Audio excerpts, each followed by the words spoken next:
Hi, I'm Joy, and I'd like to talk about the nature of water. Water is essential for life, as far as we know. Life cannot exist without water. Our bodies are made of mostly water, and it's everywhere around us. It's in the air, it's in a lot of the items around us. We eat and drink water in, even if we don't drink water, there's water in the things that we drink and in the foods that we eat.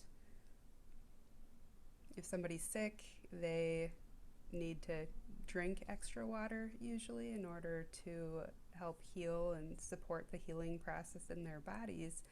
And in astrology, we talk about water being related to feelings. So that's sensations, emotions, intuition, and it's one of the four elements. And when people think about feelings, they're usually thinking of feelings as being something of like a force of nature, like they're a thing in themselves and they have a will of their own. My feelings want this. But if you look at the nature of water, water actually doesn't really have a will of its own. Some people say that water seeks the lowest ground, but that's not really true. That only happens in response to gravity. It's just allowing itself to be drawn to the lowest ground by gravity. It can also evaporate, so if heat acts on it, it then can evaporate and kind of just be a part of the air. And then it eventually, depending on, the atmospheric conditions, will eventually precipitate again as water and or condense, like with dew, and end up back on the ground again.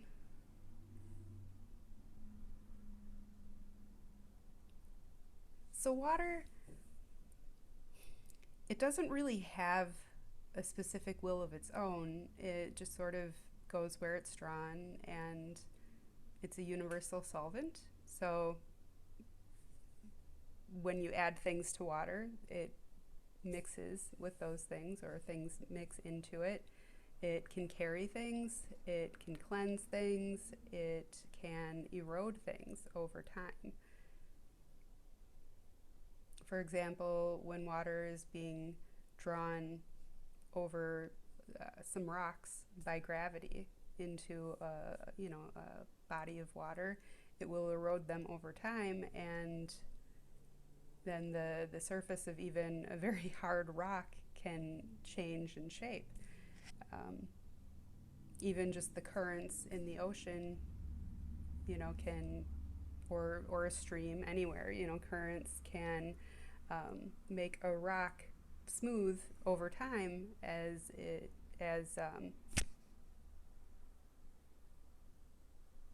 well, I think in that case it's actually more so about the collision of other things as water moves them that smooth the rock. But in any case, I used to be a home inspector, and one of the things that as a home inspector is that probably a good, I want to say 90% of the issues that you see in houses are related to water in some form or another. Either it's condensing where it shouldn't be and now there's mold growing there, or it's getting into the basement because, gravity is drawing it down, and a basement is essentially a hole in the ground that wants to fill with water, and it's pretty hard to keep it out.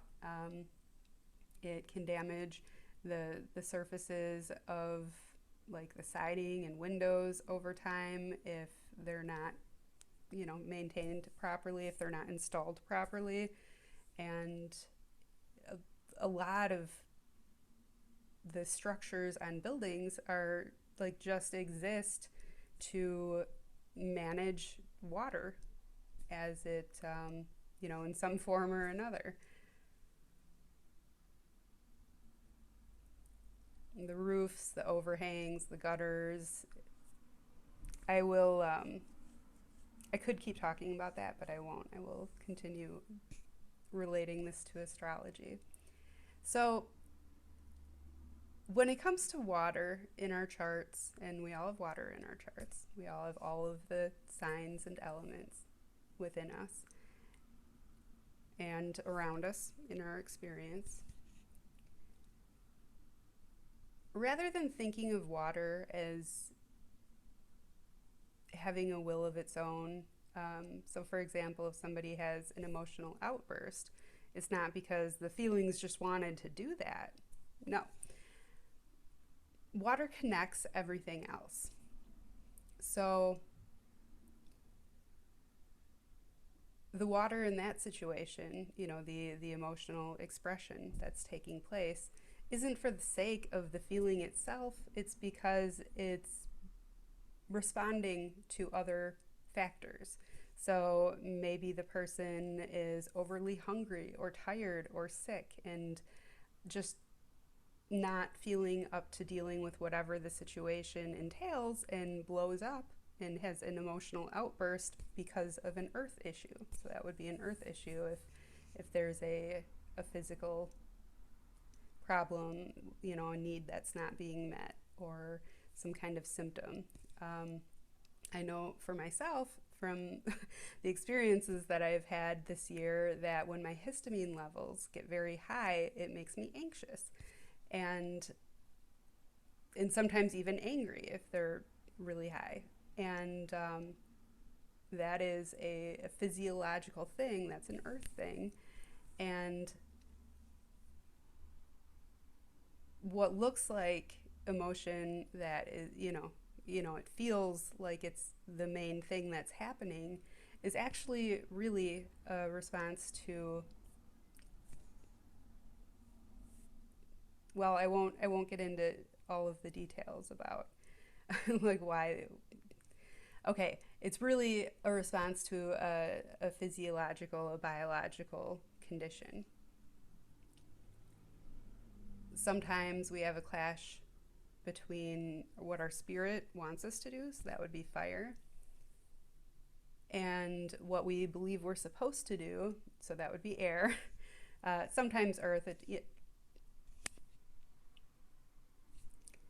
let's just say in this example that it's air. We believe that we're supposed to do a certain thing or that the situation is a certain way, but our spirit is leading us in another direction, and if we're not honoring that, then we're going to feel that clash, and it's going to come out as an upset of feelings. And again, though, water can act on other things too. So it's responding to things, but it's also acting on things.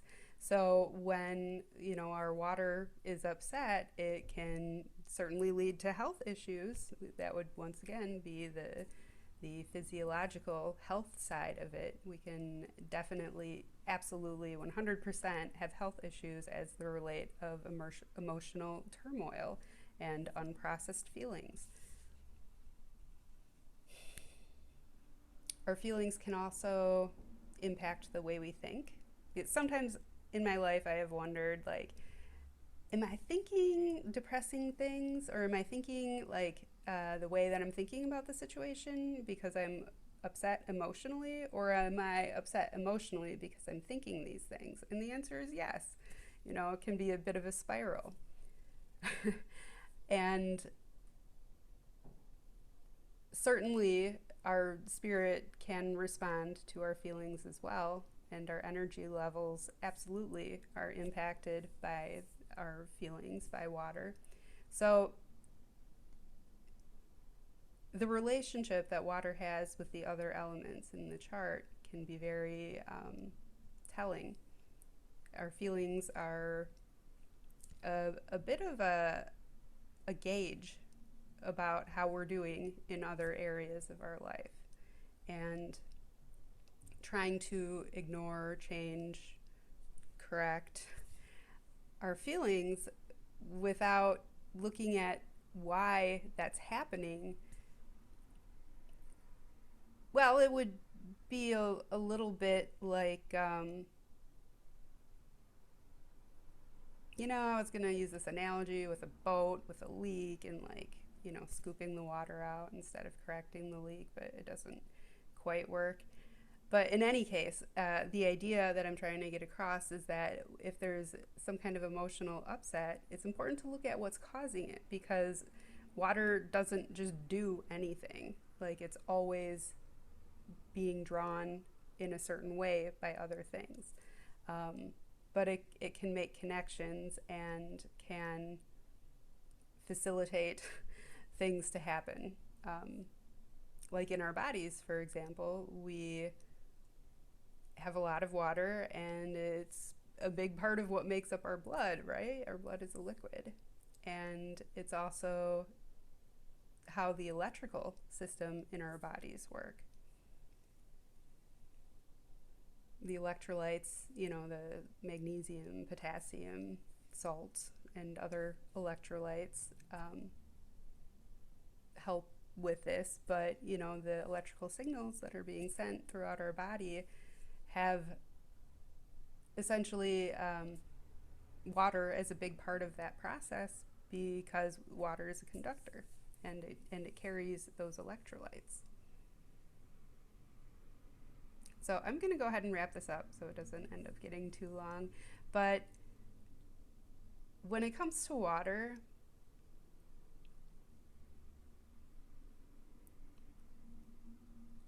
I would encourage you to explore the idea that it's a messenger, that it carries things, and feelings don't just act up on their own. If something's upsetting, look at why. There's a part of yourself that wants you to know something, and maybe it's just that you need to eat lunch now.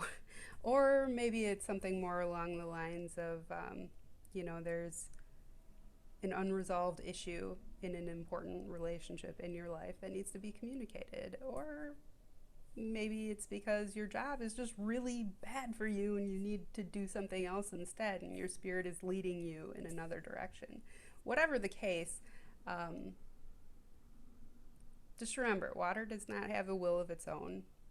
It does what it does for a reason. It's being acted upon by other forces. And just explore it from there. Thank you.